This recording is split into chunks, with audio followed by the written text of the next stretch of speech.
So the 2013 charts of Google's most popular searches in Australia are just in, with the top Google search at number 1 being "What is twerking?", shortly followed by "Who is God?".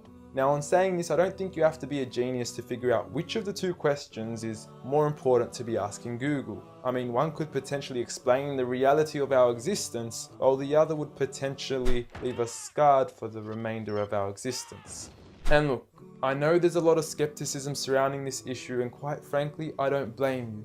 I mean, the meaning of God has been thrown around so often we forgot what it means. From some Zeus-like man in the sky with a big beard, to Thor, to a half-animal, half-human creature, to Kanye West shamelessly producing a track titled "I Am God" on his album Yeezus, to Eminem then self-proclaiming himself as the rap god, a new brand of clothing titled "I Am God", and who could forget Justin Bieber and his believers. You affectionately refer to your fans as beaners.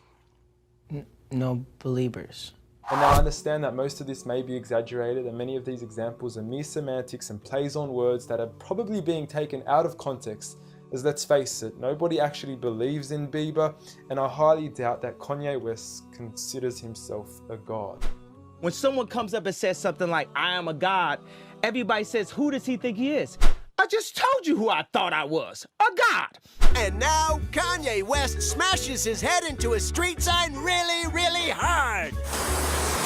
Whoa! Kanye! Oh, Kanye. Kanye, you okay? Sounds like K's got a new hit. A god. That's who I think I am. Kanye, you okay? So with all these misconstrued definitions of God, the least I could do is help clear the water and help us finally find out who is God. Well, to begin, let's start with the things that we all agree on. First and foremost, we're here. We just began and we exist. And like all things that begin to exist, they require a cause. Things don't just come out of nothing, and although at times we sometimes wish they would, they don't.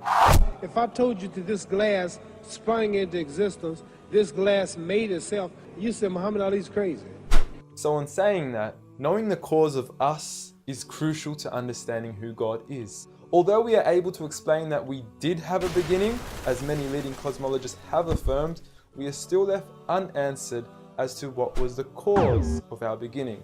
And before you lash out saying, "Oh, but we can't see what happened before we began," or "you can't prove there was a creator," we say quite openly, neither can you disprove a creator. And by observing the reality of our world and our existence, its order, its structure, and the systems, I see no reason not to believe in a creator.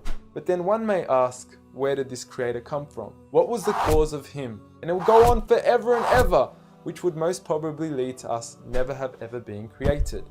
So for God to exist, he must exist without a beginning, therefore not requiring a cause, making him eternal. He should also be transcendent from his creation and not bound by any of the realms he had created, whether it is time, space, or matter. For instance, when Steve Jobs makes an iPhone, he doesn't become the iPhone, he is separate.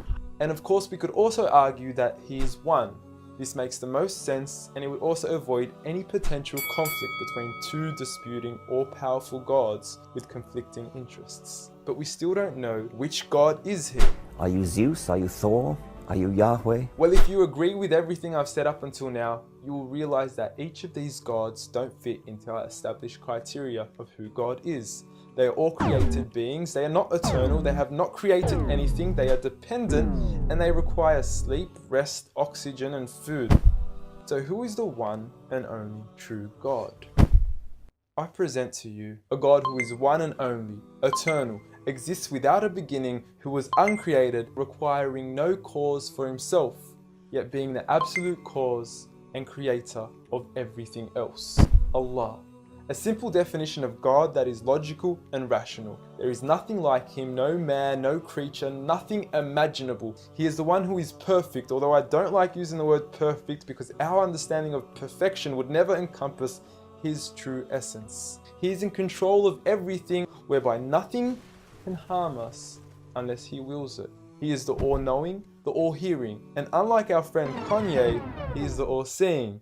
Many of us would then argue that although these verses do provide a logical and sound concept of God, how do we know that these words are indeed the words of God? Well, first and foremost, the Quran isn't just any book. It was revealed over 1400 years ago as direct revelation from God to the final prophet Muhammad, peace be upon him, and was sent as the most eloquent piece of literature to before mankind. Revealed at a time where poetry was rife and to a population housing the best of poets, only to leave them speechless and at a loss for words. Now what is important to note is that the Quran doesn't fit in any of the known classes of poetry nor prose. Rather, it is a fusion of both that even to this day shake the hearts of Muslims and non-Muslims alike. It's almost trance-like. I mean, you can hear it's very euphonic. I mean, there's a lot of internal rhyme and end rhyme, and the rhythm is not predictable, and it's beautiful. Even to this day, the Quran remains incomparable and stuns humanity with its accurate references to science and history, from accurate descriptions of the human embryo to historically accurate references to the different rulers in the different Egyptian dynasties. And no matter how many times people will try to discredit the Quran on its authenticity, it remains standing.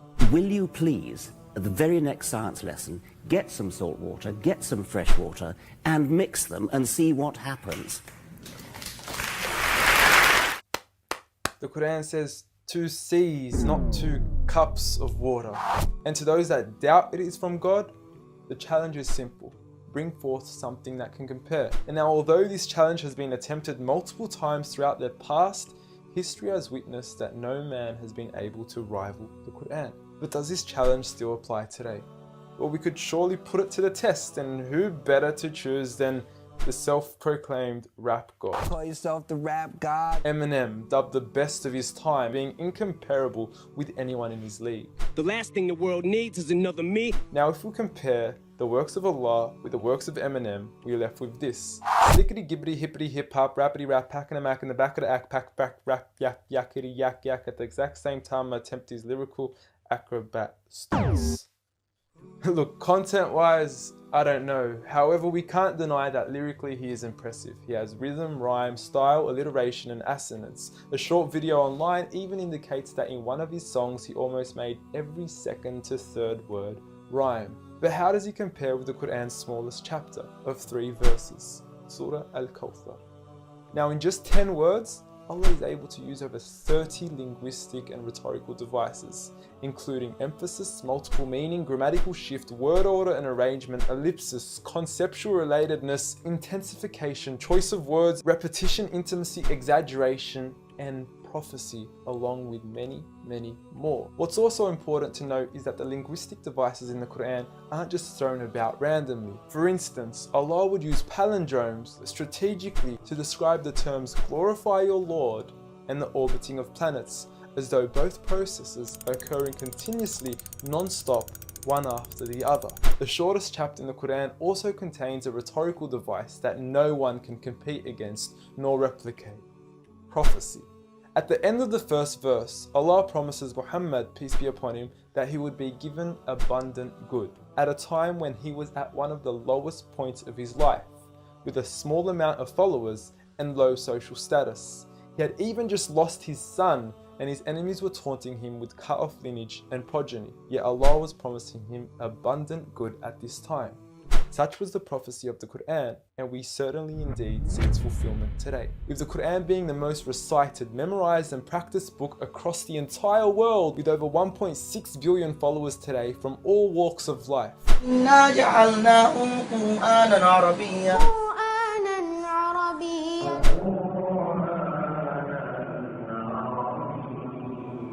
Now, I know many of you are probably thinking, okay, cool story bro, but what's the purpose of the Quran? Well, the importance is that it gives meaning to life. From our overall purpose of existence to why we're here and what happens once we die. God teaches us that each and every single one of us is being tested.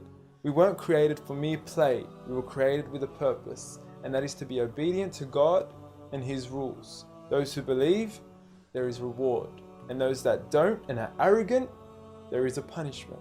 And look, I apologize for trying to squeeze all this into one small video, but I've given you everything you need to know who God is and why we are here. So read.